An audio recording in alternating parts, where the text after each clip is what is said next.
god! What is that noise? That's not a mellotron. No, Tara, it's the other great keyboard instrument of prog, the Hammond.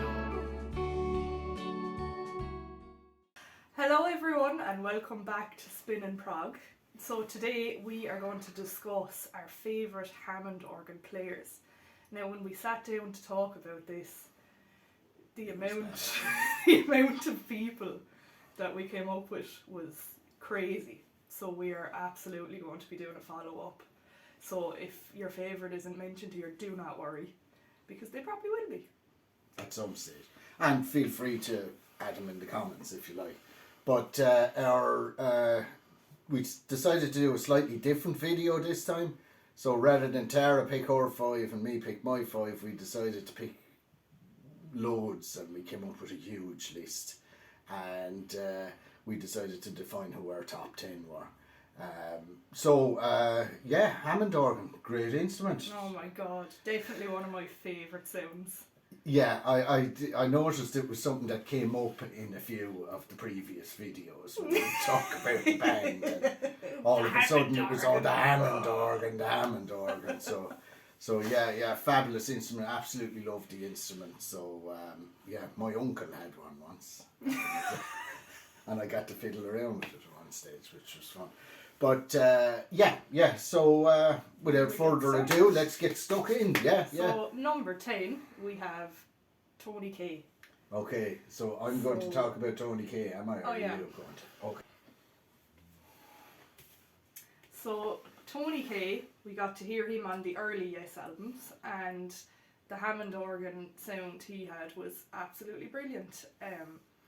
The first one that comes to mind is No Opportunity Necessary. The way it just comes in straight away.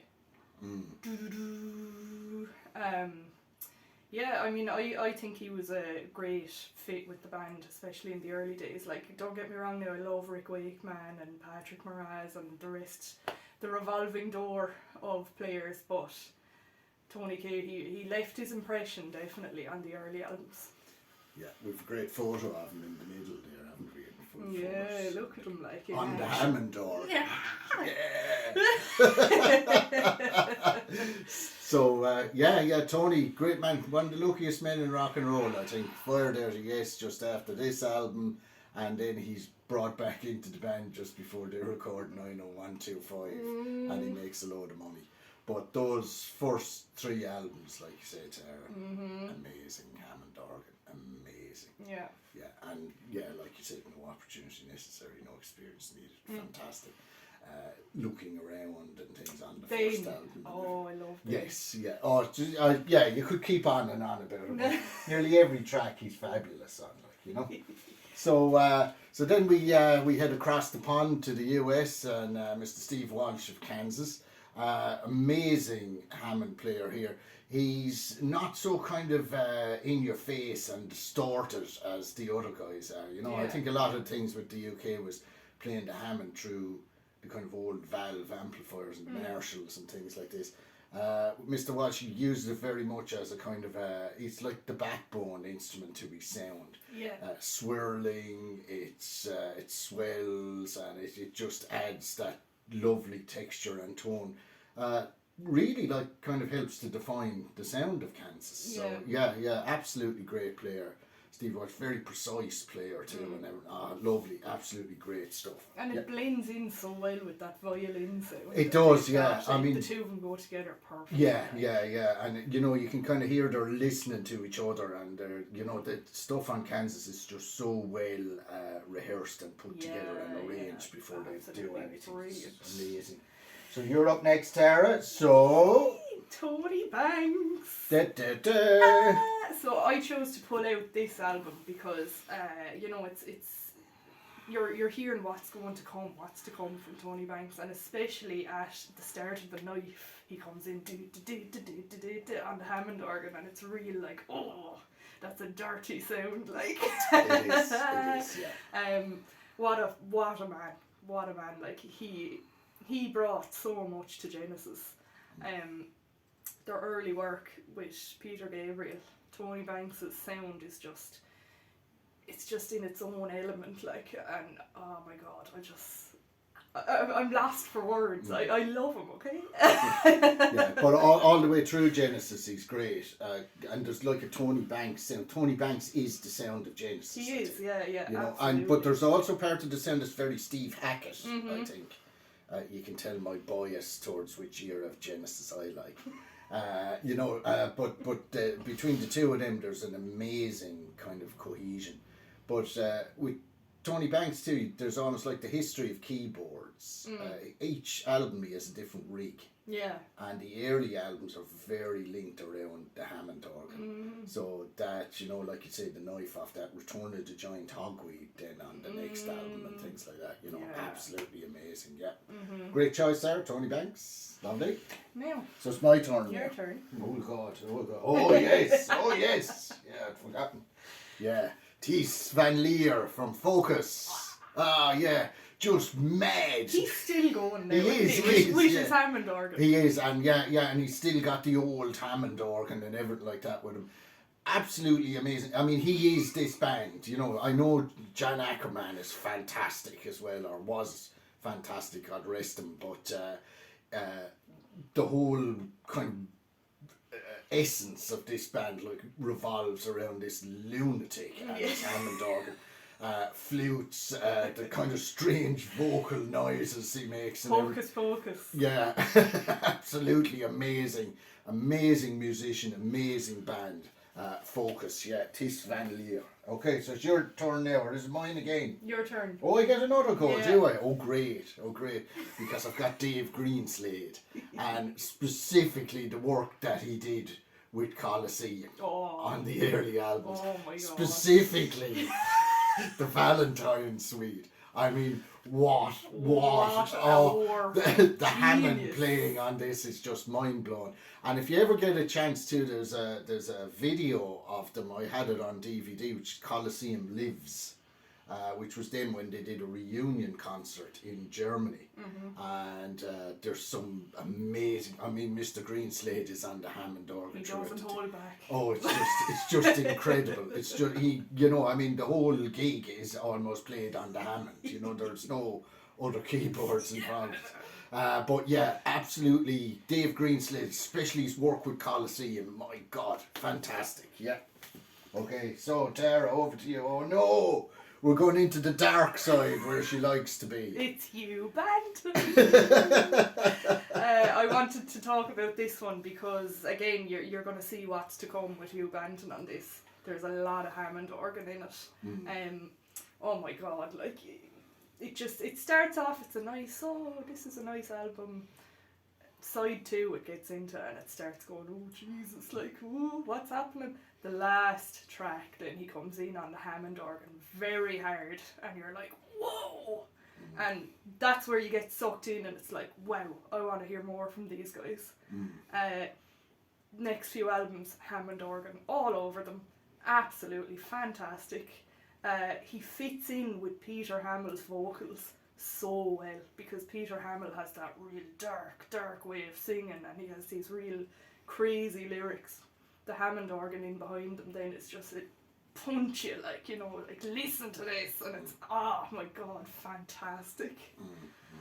Yeah, and after that they lost their bass player, didn't they? And he had to fit in then doing the bass on pedals while he was playing the Hammond organ. I remember seeing him live, and I couldn't get over, like his feet were dancing around underneath the keyboards. Just amazing player, yeah.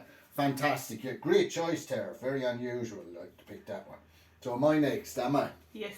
Okay, so I mean, you know, we've already had yes. Now we have to have him again. You know, so it's Mr. Wakeman, Rick Wakeman.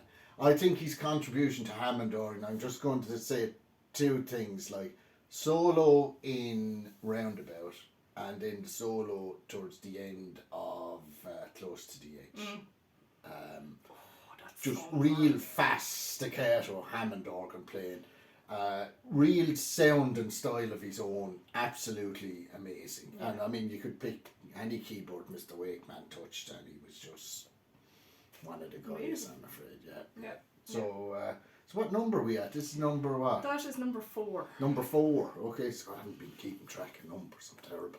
I hope you have out there. We were just too excited. Okay, so number 3 goes over to Tara again. Mr. Ken Hensley, who we talked about in our Uriah Heep video. We pulled out this one because he comes in on July morning on his Hammond organ. I wanted to get the first one with Gypsy on it. We could have pulled out any of them, really, okay? But the first thing that came to my mind was July morning, because he starts it off and you have to listen to Ken. And then he comes in, do, do, do, and then David Byron starts. And yeah, it's a brilliant song. Yeah, Gypsy. He has his solo in Gypsy. Absolutely brilliant. Yeah. I mean, when I think Hammond organ, a few people come to mind straight away. He's one of them. He was one of the pioneers of Hammond organ. I think definitely he's absolutely fantastic. Well, in rock, in rock, yeah. In prog rock, especially. Yeah, Mr. Ken Hensley. Delighted we got to mention him, because I think, again, like we said in the Uriah Heep video, they can slip people's minds very easily. So yeah. Yeah, real dirty, overblown playing, real, like he's pushing the instrument and the amplifiers now to the extreme. Yeah. Speaking of which, Mr. John Lord. I mean, what can you say? I've put Machine Head here because, you've got Lazy with the amazing Hammond organ introduction on it. You've got Space Truckin', we were just talking about, with the intro. Bam, bam, bam, bam, dun, dun, what a dirty sound. The Hammond through an overdriven Marshall. Wow! Oh my God, it's just incredible. So John Lord, I mean, this was the guy that got me into the Hammond organ. Yeah. I absolutely, I can remember listening to, somebody lent me a copy of 24 Karat Purple it was, and I remember listening to that and just going, my God, who is this guy? So amazing stuff. Yeah. So then there's only room for one number 1, Tara. I think you're all going to know who it is. One number 1, but we've got 2 bands to represent this person. So you ready, Tara? There's yours, and here's mine.